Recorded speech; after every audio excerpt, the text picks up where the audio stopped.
Le polystyrène expansé, je pense que ça sert à faire des outils de calage.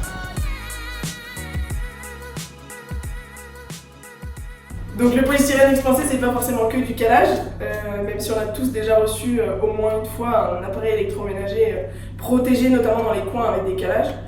C'est aussi de la protection de l'humain, donc par exemple le casque de vélo. On a également du loisir avec les planches de surf, notamment en néops. Il y a les caisses isothermes pour le médical par exemple, dans le transport de vaccins.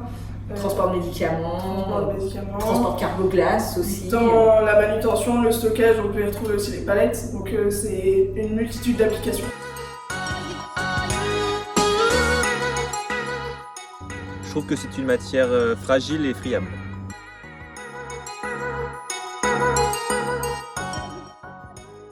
Le côté friable du polystyrène expansé ne dépend pas du matériau, mais de sa densité. Plus elle est faible, comme cette plaque, plus c'est léger, plus c'est friable, et moins c'est solide. Plus elle est élevée, et plus c'est résistant, moins friable.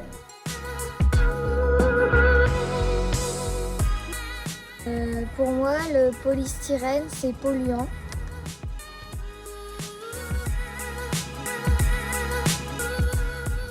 Le polystyrène est polluant. C'est la première réaction qu'a eu mon fils quand je lui ai dit que je travaillais sur des produits à base de polystyrène. Et bien sûr, je me suis empressée de le contredire et de lui dire que le polystyrène est en fait composé seulement de 2% de matière et de 98% d'air.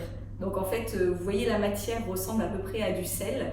Et après la pré-expansion, ça devient des billes qui seront ensuite compressées dans un moule pour en faire les produits que vous connaissez. Sachant qu'aujourd'hui, le polystyrène expansé est issu de dérivés de pétrole et qu'on utilise de plus en plus de matériaux issus de déchets verts, donc du principe de la biomasse, comme Neops. En plus de ça, tous ces matériaux sont 100% recyclables. Donc l'idée que le polystyrène expansé est polluant est une idée reçue.